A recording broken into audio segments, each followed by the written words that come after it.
Happy Sunday CFS, May 3rd, 5-3. We are going to do 4 rounds today of a rotational deadlift, which is a pretty new move. So we're going to use medium, maybe even light weights, and then a sumo deadlift to kind of get at those glutes a little more. And then we're going to do a combination of some side plank, some runner's lunge, and some front scales, almost like a little yoga flow. It'll be fun. Again, 4 rounds. We're going to do 20 reps of the deadlift and then about 2 minutes on each leg for the flow. If you decide to change those reps, if you're using a little bit lighter weight and you want to do a little bit more or more time for sure in the flow, especially if you decide to go really slow, so you could do that. And then for our finisher, we are going to be doing handstand hops and some either running, our house run, running outside, dancing. That is also a perfectly acceptable cardiovascular exercise as long as you're getting sweaty with it. Okay, so the rotational deadlift, I'm going to actually perform on 2 blocks. They're not yoga blocks, they're cork blocks. Yoga blocks are super flimsy, so if you have those, I don't recommend standing on those unless you have a lot of practice, or you could stack some books. So when I hold my pack or even a kettlebell, and I'm pretty flexible in my hamstrings, it bottoms out at the floor. So either grabbing it a different way, or you can stand with a little elevation on something. So my feet are pretty close together for this. So I'm just gonna show you at this angle, and I'm gonna perform a regular deadlift, but that bell or that pack is just going to the outside of my foot, nothing crazy. If you look at myself, I have just a little bit of rotation. It is not much, all right? If for some reason you already have low back pain, this is not necessarily a movement for you, or you will do it with almost no weight whatsoever, and then it's a wonderful movement for you to do, okay? So 20 of those. So left is 1, right is 2. I'm a big fan of like every movement counting as a rep so I can keep count better. And then I'm just gonna do a sumo deadlift. I'm gonna keep it on the blocks, but I'm gonna move them out to the side. My toes are pointing out to the side, knees are pointing out to the side, and then I'm just a little more upright. I like to call this like a hybrid between a squat and a deadlift. So here's my deadlift position. I'm just gonna sit a little lower, chest a little taller, and perform a sumo deadlift. And again, I love this because now I can get a little bit lower and my weight is not bottoming out. Just so you can see from the side, that sumo deadlift, here I'll go at a little bit of an angle. So sumo deadlift is here, where my regular deadlift, I'd be a little bit more laying over the weight. Okay, so 20 rotational, 20 sumo, and then we have our little yoga flow. So we can start in side plank, right? So in my side plank, hand on the floor, we're gonna go hand for this one if possible. And we're not gonna be there for too long. So you can stay in side plank for 1 second or 20 seconds, whatever you'd like. You can play with that top leg, but eventually I'm gonna take that top leg and step it as close to my hand as possible. When I do that, I do lift my hips and go into a slight hollow body, and I've gotta move my back foot around, so you get a little play with that. And then if my foot didn't make it to my hand, just put it up a little taller. From there, I can drag my back foot if I need to.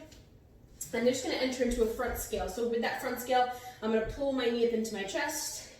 I'm gonna lift my hip nice and high on that opposite side so I'm not sagging into my standing leg. And then I'm gonna extend the leg. Again, you can hold this for a hot second, or you can just go right back to your runner's lunge. So hand plants down. My leg's about halfway, which is perfect. And I'm gonna step all the way back to side plank.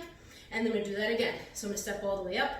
And I want you to work on the transitions here, so moving a little bit slower. You can do whatever you wanna do with your hands. Drag your back foot for balance until you don't need it anymore. Again, lift that leg, lift that hip, extend to a front scale, toe pointed, toe flex, whatever makes you happy. And then again, the transitions are key here. So if I said red light, at any moment, you should be able to stop with control, right? Obviously easier said than done, but that's what we're working on. So stepping back to side plank, staying as long as you'd like. Make sure you're still breathing, lifting. And my foot even doesn't get all the way to my hand, but I can put it a little bit closer.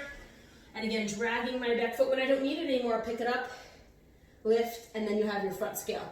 So you're gonna perform about 2 minutes of work on one leg and then 2 minutes on the other side, so use a timer for that. And that way you're not counting reps and you're working on the transition and moving a lot slower. So you're gonna do 4 rounds of that. And then for your finisher, we're gonna do handstand play. So I'm going to do alternating handstands today, so switch legs. I'll show you a couple variations, and obviously if you have your own handstand work that you're working on, you can do that. In between, you can run around your house, literally inside. You can run around your house, like around the perimeter outside if it's nice, or you can put on some music and dance. When I first started working out, this is actually what I did. I had like the P90X weight training program, and in between you're just supposed to rest, and I was like, by myself, I'm just gonna stand there. So I totally like worked on my Bruno Mars dance moves and things like that, and it was a lot of fun.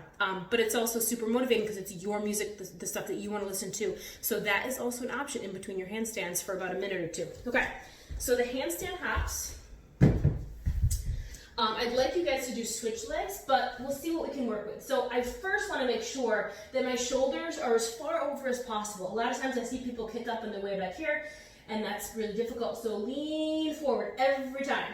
And then I also like to do this with my knuckles, so it gives you a little bit more balance if you can scrunch your fingers up a little bit.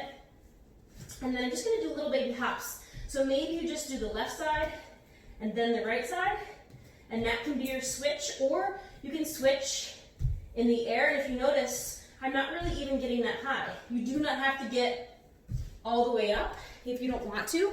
It's more about making sure your shoulders are over your wrist so that we can maintain a little bit of a hollow body.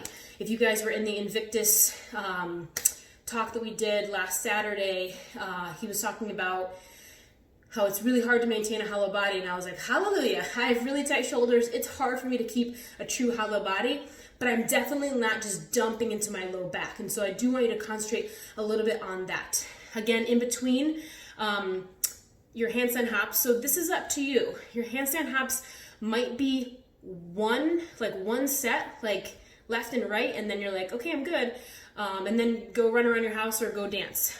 Or you might be able to do it for a few minutes before you get tired. It's really up to you. I usually notice that my legs, I can't really keep them active. They're kind of just going every way. Or maybe you're falling a lot and you need a break, or your wrist. That's usually what'll go, is my wrist, or I just feel like I can't hold it anymore in my lower body. So hold it for as long as you like, run around the house, and then we're gonna do 4 sets of that as well, if not more. You could easily do like 10 or even 20 sets of that. Is not something crazy. Again, it's up to you with your wrists and how you feel. All right. Don't forget to subscribe to the CFS page so that you can get notifications when the videos get uploaded, in case you want to look at your workouts early. Happy Sunday.